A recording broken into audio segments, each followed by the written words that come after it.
I got bullied when I was in school when I was 13 years old.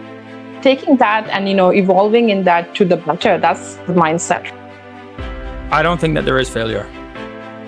When your why is powerful, the how becomes easy. Each one of them was a blessing. You mentioned that change doesn't scare me. The hardest part of change is making a decision that a change is necessary. Have you ever met someone who doesn't just embrace change but thrives in it? Welcome to another Power Pack episode of the Stellar Talk Show. I'm your host, Stellar Ram.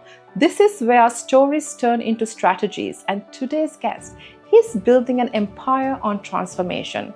From shifting belief systems in his youth to building businesses that empower real estate agents and entrepreneurs across Canada, Oliver Bow isn't just leading, he's lighting the path. He's a father, he's a leader, he's a media presence and a community builder who proves that when your why is strong enough, no pivot is ever too risky. So whether you're in the middle of a career shift, building a business from the ground up, or simply looking for that one moment of ignite for your next big move, this conversation is just for you. Now lean in, because Oliver's about to show us how change isn't the challenge, it's the cheat code. Let's go.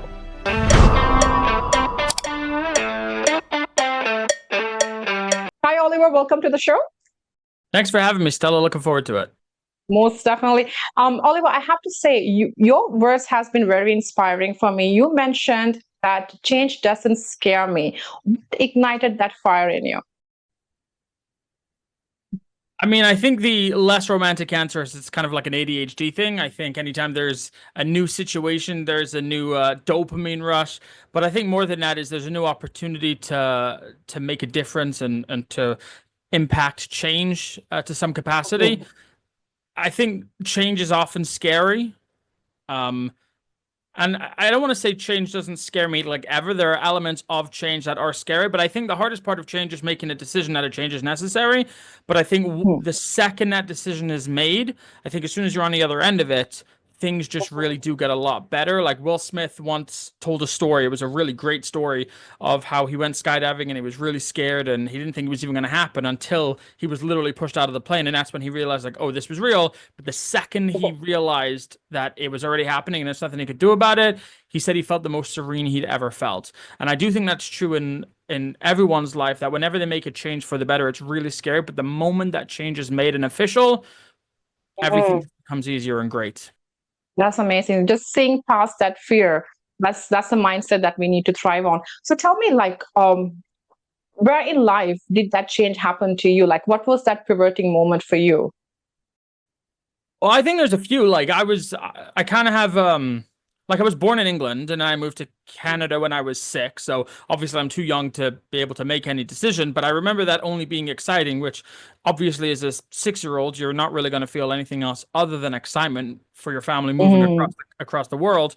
But there's other things, like my family never used to be religious and then we became more Orthodox. We're Jewish. And that change was a little bit scarier. I was about 13 at the time, but with that change, it's a different lifestyle and there's different things and there's different things to appreciate as well.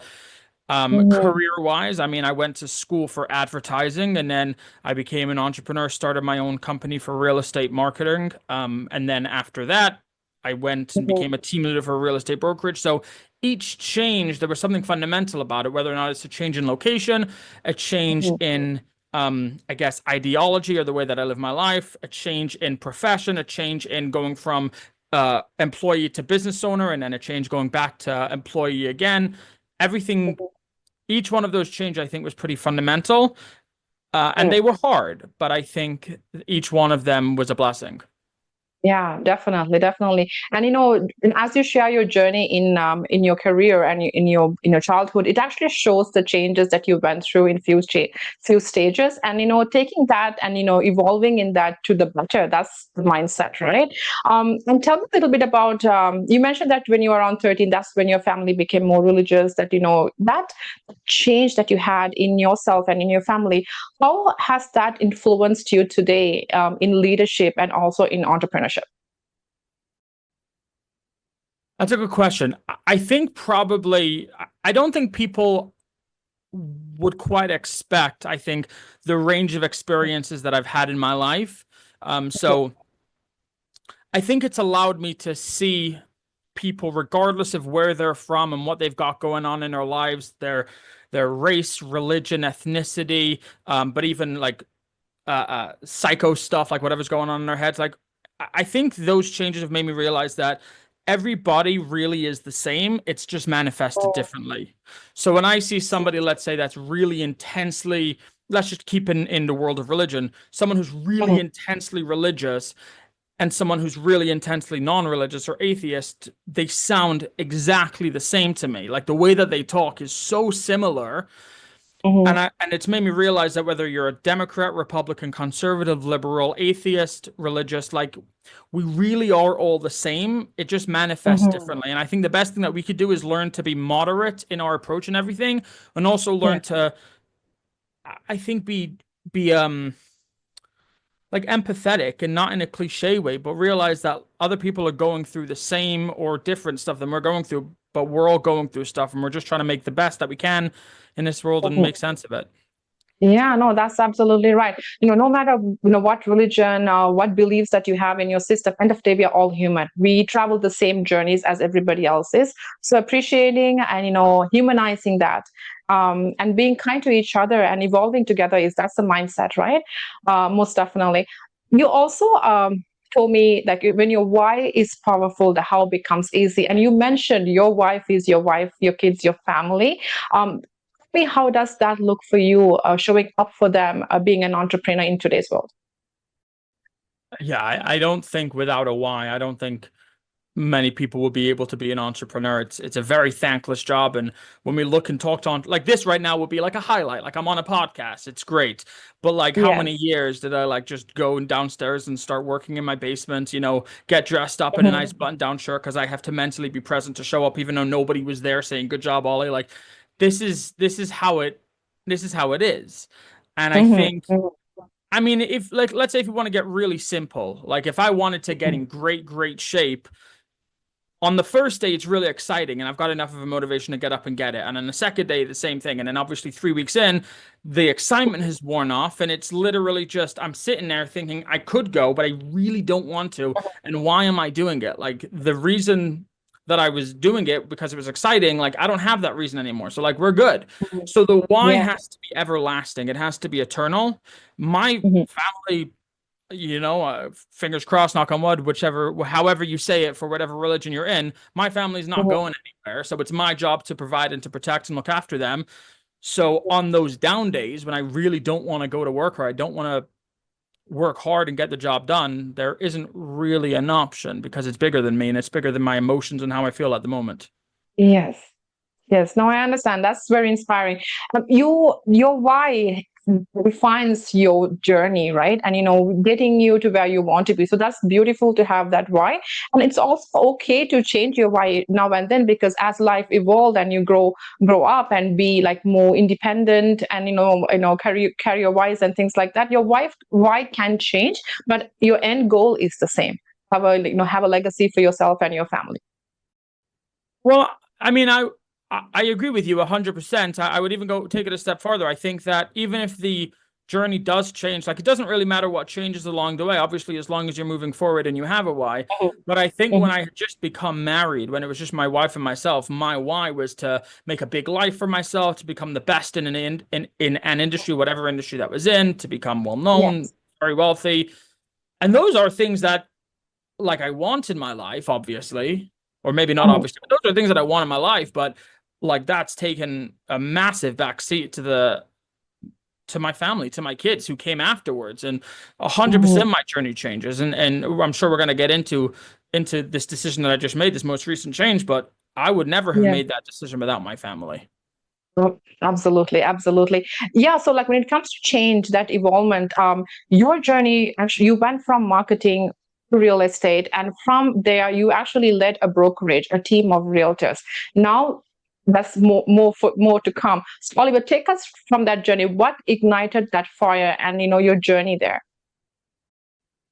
Specifically from marketing to real estate.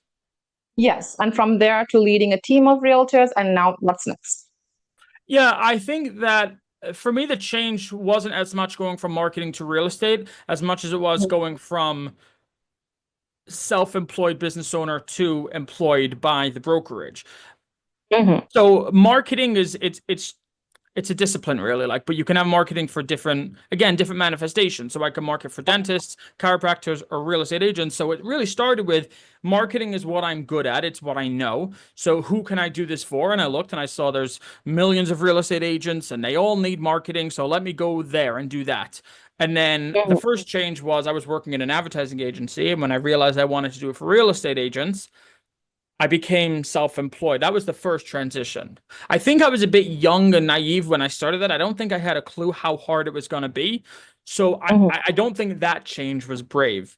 I think, Mm-hmm. again, I had the luxury of being naive. I think the change afterwards was when Philip, the person who owns the brokerage, asked me to become the team leader. That was a really scary change for me because there's a lot of optics around when somebody goes from having their own thing to working for somebody else. It's like, oh, he couldn't cut it, I guess it Yeah. just didn't work out for him. What was interesting is when I did it, nobody cared. I mean, everybody was just happy for me, but nobody was sitting there thinking about me. I wasn't that important to them, and I wish I would have known that when I was hemming and hawing on the decision. Eventually, Mm-hmm. after enough of it, I realized like I need to make the best decision for me, and the best decision for me was to take advantage of the opportunity that Keller Williams has provided and go and work for somebody else. So that for me was the biggest change of yeah, having my own business to running somebody else's business. Oh wow, that's inspiring. During that time, you have built system, you have trained many agents, you have a podcast, you have led teams. What has been one of the other many of the failures that actually ended up becoming a big gift to you? That's also a great question. What is the failures that became a gift? I think Mhm. every time something didn't work out the way that I had wanted it to, having any level of introspection taught me something massive. So I'll tell you that my first company was a lead generation agency for realtors before COVID. And everybody wanted seller leads, everybody wanted listings during COVID. So the buyer leads that I was generating were obsolete. Nobody cared. And I shifted gears very, very quickly, which might have been a good decision, might have been a bad decision. Again, because I grew from it, I think it worked out at the end of the day. But I think for there, what I would have told myself back in the day is try to remove the noise and stay calm and composed and don't panic. Just because right now your product is not the thing that everybody's going for because people don't want buyer leads to the same extent. Adapt. You don't need to kind of burn the whole house down. So that's maybe what I Mm, learned then. Then with for social media, I realized like again, focus on the thing that's going to make the money to the like to the detriment of everything else, and that's okay. So I think the failures is each time something happened that I would say quote unquote didn't work out the way I had anticipated, the ability to look back and say this is why it didn't work is so much more valuable than learning it in like a lesson or in a textbook. And I'll take it to the next level. You'll always hear like Alex Hormozy will always say the moment that you feel like giving up is the moment that you've got to push through because that's the moment that everybody else will give up. And that makes sense. And then you've mhm, got Gary Vaynerchuk, for example, who will talk about how life is short and you've got to make the decisions and don't be afraid to adapt and how Blockbuster didn't adapt when Netflix came around and they shouldn't have been so stuck in their ways. Or if you're in a job that you don't love, don't be afraid to switch and go to a different job. Like these pieces of advice are very conflicting. mm, And I think it's very hard for people to know how to make sense of these conflicting pieces of advice. So I'll give you another example on a personal level. When I first got married and I was listening to all of the marriage advice that people were saying, one of the things that I heard a lot was never call your wife a name, right? Never insult your wife. And I was like, great, okay, mm, I got it. Well, in my head, I'm not the kind of person that's going to call my wife a name. That's a ridiculous thing to do. mm, But what happened in my head is I took that and I was like, okay, so I got to make sure that I don't argue with her. Like whatever she mm, want, like that happy wife, happy life, I've got to mhm, give everything to her and put myself like behind, like it doesn't matter what I want. And there was mm, nothing positive coming from that for me nor for her. And the mm, advice that I got, that was actually the best piece of marriage advice that I received from my mom was don't be afraid to have an argument. It's okay. That's part of it. So Mm-hmm. they're both right. You obviously should never call your wife names, but you also Yeah. shouldn't be afraid to have an argument and say like, no, I don't agree with this. I don't like this, and make sure your voice is Yeah. heard. And the Yeah. same exact thing for her. And I think for Mm-hmm. me, it's about taking these, t- um, what's the word? Ethereal pieces of advice that make sense for somebody, and Mm-hmm. figuring out they're all true, but what's the most true for me? Yes, yes, yes. That's amazing because the examples that you actually shared right now actually gives us the output of what's beyond that fear aspect, right? The change is not it's not something that we need to be fearful of, especially in this age of time, Oliver, with AI being a big part of every single industry that we are looking at. A lot of people do fear that hey, I don't know what that really means, but learning that, adapting to it, and generalizing that and seeing beyond fear and looking at the capabilities, the advantage of utilizing it into your business, to your everyday life, or like in your journey of studies. That's the evolvement that you can definitely have. So every single example that when you're actually throwing that out, like that's what I'm thinking, right?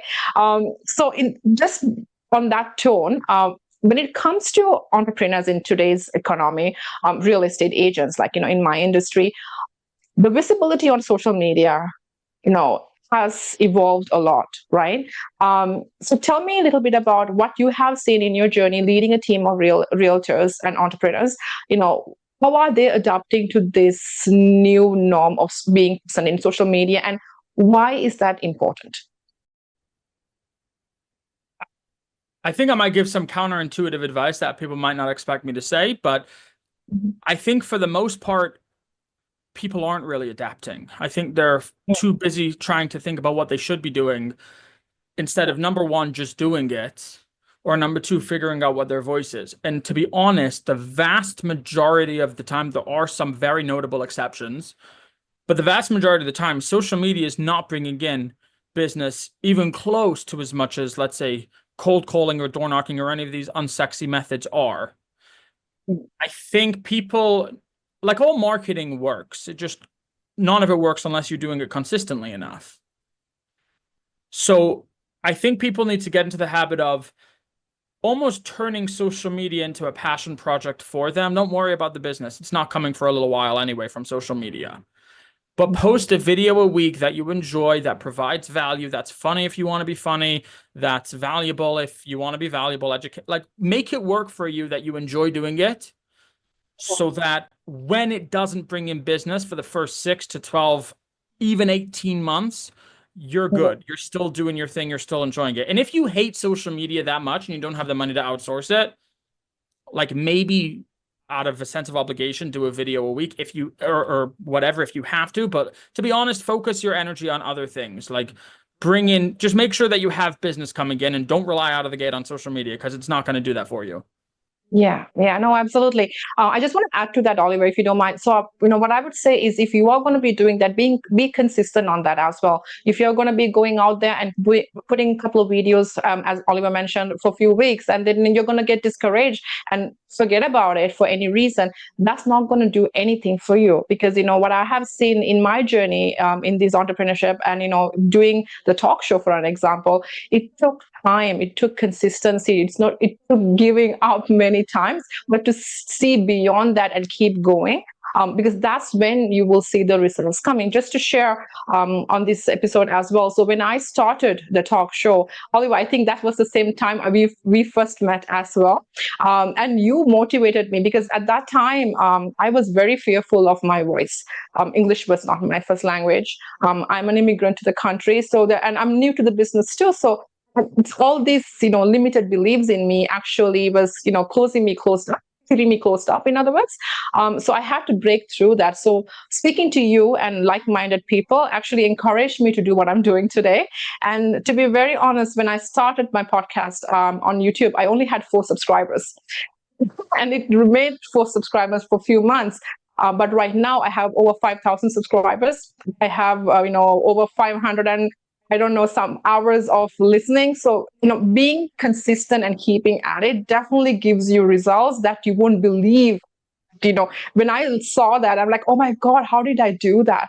And then when I looked back, it was the game plan, the strategy that I put down on paper and being consistent on it. And I think if I can do it, anybody out there can do it. right? And it same goes to entrepreneurship as well. So as you mentioned, if you're doing it business focused, and if you're generating online leads, conversions, or the business, the money doesn't flow. It will come in tight, but you have to be consistent on it. Be there, make those calls, knock those doors, do what you got to do, pick your style, be that person that you want to see yourself be, and be consistent. That's all that I have learned from my journey so far. I love that. I really do. And one of the things that impressed me the most about your podcast is that when it started and there wasn't a lot of views on it, and I knew who you were, and I was like, that's great that you're doing this. And then the views started going up and the engagement started going up, and you started to get some really cool guests. And like you have a video with like over 12,000 views on YouTube, right? One of your podcasts. Yes, Like I do. this is like the farthest thing from an overnight thing. Like you've been really doing this consistently for a long time. And when you say anyone can do it, I think everybody has the talent to do something like this, or if it's not this, it's something else. I don't believe everybody will stay consistent with it. So I think everybody could do it, but I think most people won't, just because we live in a world where we want immediate rewards and it just doesn't exist. No, I hear you. So be like, with anybody who's listening today, the message there is to be consistent, choose your path and be consistent at it. Don't give up so easily. Whatever, life happens, people get sick, family happens, kids happen, whatever that is, try to pass that obstacle and keep going. Most definitely, most definitely. And being a coach to many, Oliver, in your journey, your mindset blocks, do you see most often, like at your end, and how do you help people break through them? Like for an example, in social media, or like in entrepreneurship goals or business goals, or in life in general. I think one of the biggest things that stops people is they have a story. This is straight out of Bold, but it's true anyway. Mhm. People have a story that they tell themselves about who they are and what they can do and what they cannot do. Mhm. Very rarely is the story objectively true, but it's always a self-fulfilling prophecy. So, for example, Yeah. there's an agent that I speak with a lot, and he's so convinced that he's more unmotivated than most people, and that he's just can't get it done. Like no matter what, it's impossible for him to get it done. And I like dig into a little bit some of the things he's feeling, and I don't want to trivialize or make light of what he's going through, but it's not unique.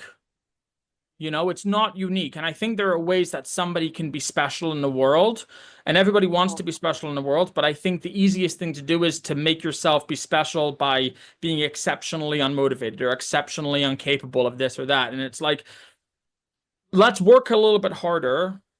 Let's figure out what makes you special that's not negative, and then let's Yeah. make that your identity. So again, you and I didn't speak. I think the first time we met, I gave a presentation. You came over to me afterwards. You spoke a little bit. I didn't dig too much into your psyche about what was stopping you, but whatever those limiting beliefs were, you didn't Mhm. make that the thing that makes you special. And now we're in a position looking back where the thing that makes you special is, despite the fact that I speak with probably thousands of realtors, and I'm not exaggerating that, I can literally count on one hand the amount of real estate agents that have done the amount of podcasting that you have. So Mhm. the thing that makes you special went from, and I don't know that this is the case, but I'm going to say in most people's case, that's not me. I don't do social media. I don't have a good voice. Whatever those limiting beliefs are inserted here, you took that and you said, the thing that makes me special is I'm going to be consistent despite all of the things that are trying to hold me back, and I'm more powerful Mhm. than each of those things. So I think the mindset is, and I don't want to be a cliche, but figure out the thing that makes you special that's not Mhm. negative, and stop telling yourself a negative story about yourself, because it really, really holds you back in a very real, measurable way. Yes, no, absolutely, absolutely. I hear you. Whatever that is, make it your superpower, right? Take it to the next level. Go as further as you can go, and become that person that you would like to see yourself be. That's where, like, I took my challenge on, and I see, like, many people out there, they would love to take that opportunity too, but just be consistent, have it written down on paper. Chris Chopite, my mentor, he mentioned on my very first episode, when I asked him, like, how would I get myself there, he said, Stella, write it down on paper. Like, once you write it down, it actually engraves in your brain in a special way. No matter what, it will keep you going until you hit the end goal. So that's exactly what the mindset for a thriving entrepreneur or anybody in any journey should be. Yeah. Most definitely. And when it comes to legacy, I know you have touched many lives, including mine, I have to say. What does legacy mean to you? And what do you hope for your kids to learn watching you in your journey, in your life? I think I can answer the question much easier for my kids. Like what I want them to see is whatever you're doing, go all in. And if you want to change, that's fine, but don't take one step out. Like if you're going to go from here to here, that's fine, but you go all in here and then decide to go all in here. So whatever you're going to do, make sure that you're going all in, make sure that you're impacting lives, and don't be that person that just wants to get the job done so that they can move on to whatever it is that they want to do. Like get the job done in its absolute fullest extent and do a Yes. great job. I think from a work perspective, I think honestly, and be a great person while you're doing it. Like let's even say be a good person while you're doing it. From a personal perspective, I think that there is, for me, the most important thing is to be a leader. Like that, I think, is my superpower. It's the thing that I always strive to be. And it's a never-ending journey. And I had somebody asked me yesterday, like, what makes a leader? And it has nothing to do with kind of like what you say. I think if there's something that you want to get done, like just do it. Just get it done. Yeah.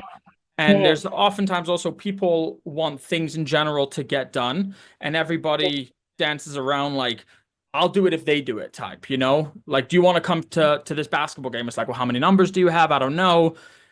Why doesn't someone just say, yes, I'll be there? And you know what? I want to play, and there needs to be 6 guys. So I'll call them and I'll say, I'm coming. Let's make it happen. Let's get it done. So just move forward, just get things done and make the world better and be a good person while you're doing it.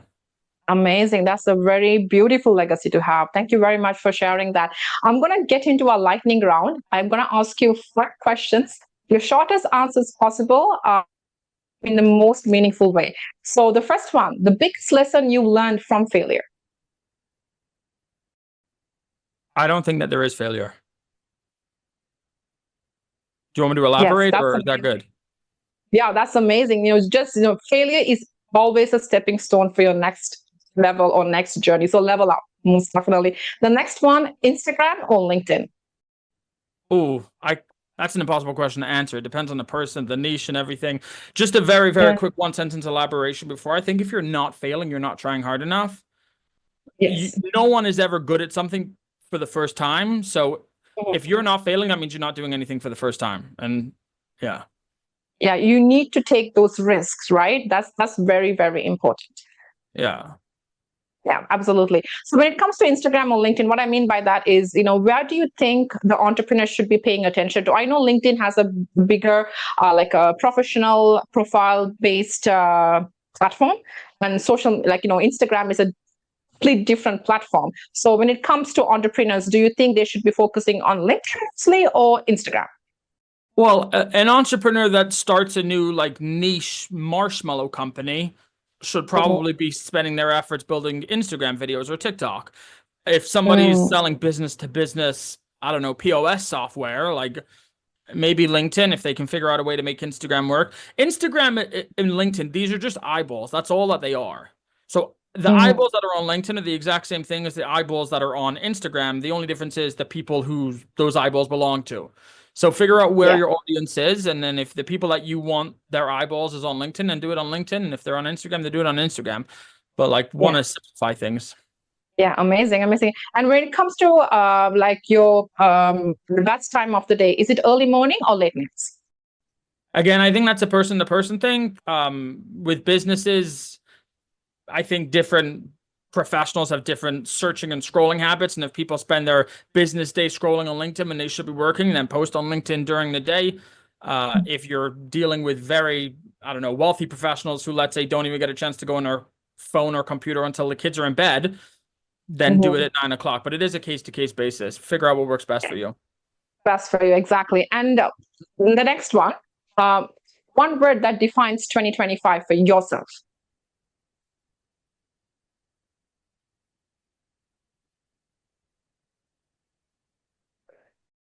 What you thinking? Opportunity, maybe? Like, I'm thinking chaotic is one, excitement is another, and opportunity is another. I think they kind of, and I thought of those in that order. I think it's obvious why, but yeah, somewhere between chaotic, excitement, and opportunity. Yeah, that's amazing. And the last one, what would you tell your 13-year-old self, Oliver, if you were to meet your younger self today? That's a good question. I'd tell him that you're a baller. Like I got bullied when I was in school when I was 13 years old, or at least it felt like it. Um, and I almost like questioned the belief that I had in myself. I thought I was amazing. I thought I could do anything. And I don't think I ever lost it, but they beat me down a little bit. And I think what I would do is I'd go back in time and be like, your your capabilities transcend any way that you feel right now. Like you're such a baller. You're gonna be such a baller. You got to keep working hard, and it's not gonna be easy. But like you got Mhm. absolutely everything that life's gonna throw at you. And I would actually Yeah. honestly love the opportunity to tell that to myself. I don't know if I would be the same person that I am now. I think part of the Mm. journey of me getting to this place was questioning it and realizing that, like, no, I've got it right. I am a Yes. baller. And I think maybe I needed to question it to become more convicted in my beliefs. But in this hypothetical, fantastical world, I would go back and tell myself, you got this, you're awesome. That's amazing. That's amazing. And I'm very proud of yourself as well, Oliver. Based on your story, you have come a long way, for yourself too. And also, like when you were coming, traveling that journey, you didn't leave the others behind you. You pulled them with you. So that's a leadership, a mentorship, goal that, I would love to try with myself as well. So kudos to you. It's been an inspiring story. And I know I have, this is a great pleasure spending this time with you, sharing your story on our Stellar Talk Show platform. Thank you very much for your time and your presence today. Can I add one thing here for a second? I think it goes back to the question that was asked to me yesterday is what makes a leader? Mm-hmm. And because you're talking about like you want to be the person that brings people up. And I don't necessarily I don't know you from a on my like let's say standing in the front of the room leader type of perspective. I don't know, but I do know that you're a leader because you're doing something that you wanted to do and you didn't wait for permission. You just went and did Mm-hmm. it. So I think you'd Yeah. actually be a good definition of what does it take to be a leader. It's literally just find something that you want to do and inspire other people to do the same thing and just go and do it. Yeah, amazing. Amazing. Thank you so much, Oliver, for sharing that and inspiring us today with your story, with your goals. And we wish you all the very best for your next chapter. And we are very excited to see what's next for you. Thank you for having me. You're most welcome, Oliver. Wish you all the best. And there it is, the proof that change isn't just something we survive on, it's how we rise. Oliver Bohr showed us today that transformation is a superpower when you lead with heart, stay rooted to your why, and keep showing up even when it's hard. If you felt that, don't just scroll on. Like this episode, share it with someone in transition, subscribe for more real stories that spark real change. Remember, growth lives just beyond your comfort zone. So go out there, lead boldly, and keep evolving because around here, we don't fear change, we thrive in it. Thank you for spending your time with us on the Stellar Talk Show. We hope you found value in today's episode and gained insights to help elevate your lifestyle. If you enjoyed the discussion, please like, subscribe, and share it with anyone who could benefit. It means the world to us. Until our next episode, stay inspired, and I'll see you soon on our next Stellar Talk Show.